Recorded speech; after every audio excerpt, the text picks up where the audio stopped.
तुरंत अपने पद से इस्तीफा देना चाहिए और देश के लोगों से माफी मांगनी चाहिए। संसद देश का पंचायत है, वहाँ पर कोई भी बोले इस तरह का शब्द का प्रयोग नहीं करना चाहिए। ये हिंदुस्तान की जनता नहीं चाहेगी।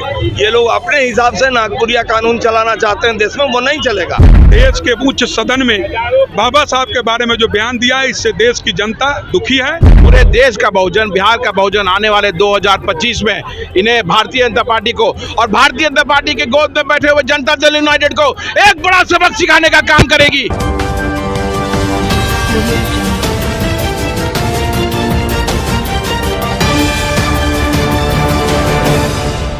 चलिए देखिए, कांग्रेस के तरफ से जो है आज विरोध मार्च निकाला गया गृह मंत्री के द्वारा, और कहीं ना कहीं कई जगहों पे, कई राज्यों में कांग्रेस के जो आवास है वहां तोड़फोड़ भारतीय जनता पार्टी के द्वारा किया गया।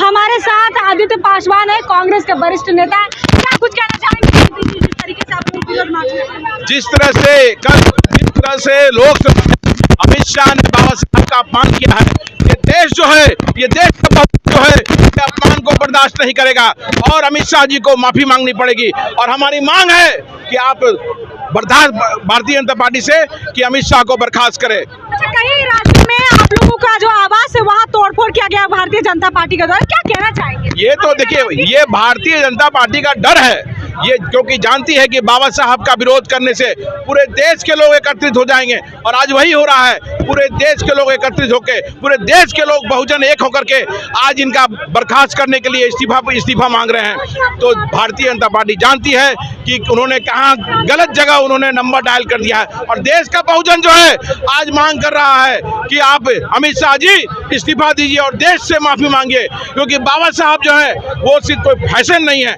हमारे पैशन है। और बाबा साहब का हिंदू जो संविधान है, उसी के कारण अमित शाह जी भी लोकसभा में ये बात बोले। और अगर भारतीय जनता पार्टी की नियम कानून बनी होती तो भारतीय जनता पार्टी अभी तक खुद अमित शाह को जेल के अंदर करती, अगर उनके कार्यकाल में संविधान का अगर रचना हुआ होता तो। क्या लग रहा है विधानसभा में इफेक्ट पड़ेगा क्या? देश का बहुजन, पूरे देश का बहुजन, बिहार का बहुजन आने वाले 2025 में इन्हें भारतीय जनता पार्टी को और भारतीय जनता पार्टी के गोद में बैठे हुए जनता दल यूनाइटेड को एक बड़ा सबक सिखाने का काम करेगी।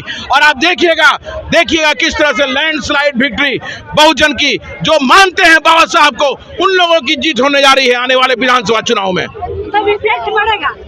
तो और क्या इफेक्ट पड़ना ही पड़ना है। आप बाबा साहब का विरोध करेंगे तो बाबा साहब का अगर विरोध करेंगे तो देश के लोग, देश के बहुजन इसको भूलने नहीं जा रहे हैं। और 2025 में जब बटन दाबने का मौका आएगा तो इनके विरोध में बटन दबेगा। तो ये थे हमारे साथ आदित्य पासवान, जिन्होंने जाहिर किया कि जिस तरीके से संविधान को खतरे में डालने का काम किए हैं गृह मंत्री, जिसी को लेकर आज विरोध मार्च किया गया। और तमाम यहाँ पे आप जो लोग देख रहे हैं वो यहाँ पर है। चाचा, क्या कहना चाहेंगे? आखिर माफी मांगेंगे गृह मंत्री? उनको जरूर मांगना चाहिए, देश के साथ उनको जरूर माफी मांगना चाहिए। माफी मांगेंगे? माफी मांगेंगे? संसद देश का पंचायत है, वहाँ पर कोई भी बोले इस तरह का शब्द का प्रयोग नहीं करना चाहिए। नहीं करना चाहिए। निंदा प्रस्ताव पारित होना चाहिए, माननीय अध्यक्ष महोदय को करना चाहिए, निंदन प्रस्ताव पारित करना चाहिए उनके खिलाफ। चलिए देखिए, तमाम जो लोग हैं आप यहाँ पे देख रहे होंगे, वो सभी लोग यहाँ पे कर रहे हैं। क्या गृह मंत्री माफी मांगेंगे? गृह मंत्री को मांगना चाहिए माफी, और हम तो माफी नहीं, हम उनके बर्खास्तगी की मांग करते हैं। जब इन्होंने इस तरह से भरे संसद में बाबा साहब का अपमान किया है, ये हिंदुस्तान की जनता नहीं चाहेगी। ये लोग अपने हिसाब से नागपुरिया कानून चलाना चाहते हैं देश में, वो नहीं चलेगा। नरेंद्र मोदी जी को, अमित शाह को तत्काल प्रभाव से हटाना चाहिए पद से।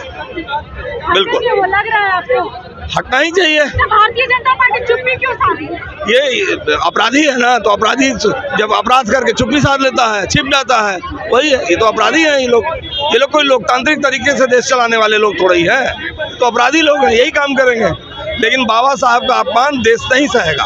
देखिए, आज कांग्रेस ही नहीं, देश की आम आवाम दुखी है। जिस तरह से देश के गृह मंत्री ने देश के उच्च सदन में बाबा साहब के बारे में जो बयान दिया है, इससे देश की जनता दुखी है। इस पर ही कांग्रेस ने आज यह प्रोटेस्ट मार्च निकाला है और यह तय किया है कि जब तक गृह मंत्री जी इस्तीफा नहीं दें और देश से माफी नहीं मांगेंगे, तब तक कांग्रेस सड़क से लेकर सदन तक आंदोलन करते रहेगी। कांग्रेस का आंदोलन आप बाखूबी देख रहे होंगे कि आज जो है विरोध मार्च निकाला गया गृह मंत्री के द्वारा। एक तरफ देखिए प्रशासन भी है तो दूसरी तरफ जो है कांग्रेस दल के तमाम नेतागण हैं जो गृह मंत्री को लेकर यहाँ पर धरना कर रहे हैं और भगदड़ मच गई है। भी आप बाखूबी कैमरा में देख सकते होंगे कि किस तरीके से लोग डाक बंगले चौराहे की तरफ जा रहे हैं। लोग आंदोलनकारी हैं, सभी लोग डाक बंगला तरफ जाने का प्रयास कर रहे हैं। अमित शाह होश में, कांग्रेस पार्टी जिंदाबाद। बाबा साहब का अपमान नहीं सहेगा हिंदुस्तान। अमित शाह मुर्दाबाद।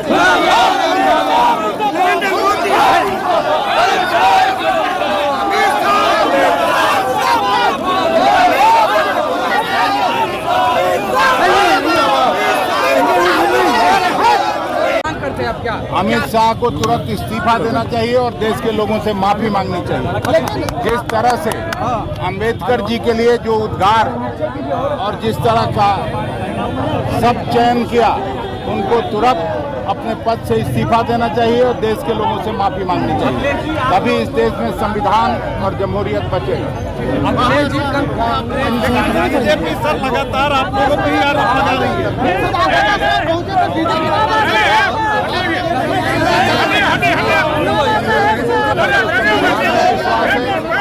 जनतंत्र में विश्वास है और ये लोग कुछ भी कर लें, देश के संविधान से खिलवाड़ नहीं कर सकते।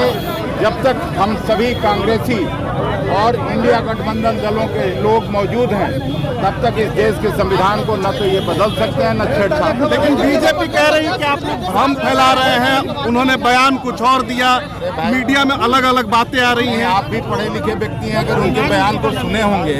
नहीं, हम नहीं कह रहे सर, वहाँ जी जो भी कह रहा है वो गलत है। पूरा देश का लोग सुना है।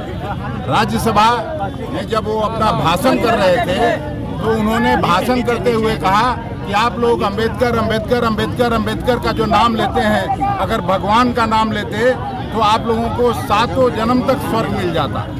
तो ये उनका अपमान है, देश के लोगों का अपमान है। और केवल पटना में ही नहीं बल्कि पूरे देश में आग लगी हुई है कि नीतीश कुमार, अमित शाह को इस्तीफा देना चाहिए और देश की जनता से माफी मांगनी चाहिए। फिलहाल आपकी क्या प्रतिक्रिया, और भी लोगों से हम बातचीत करेंगे। फिलहाल में बहुत बहुत धन्यवाद।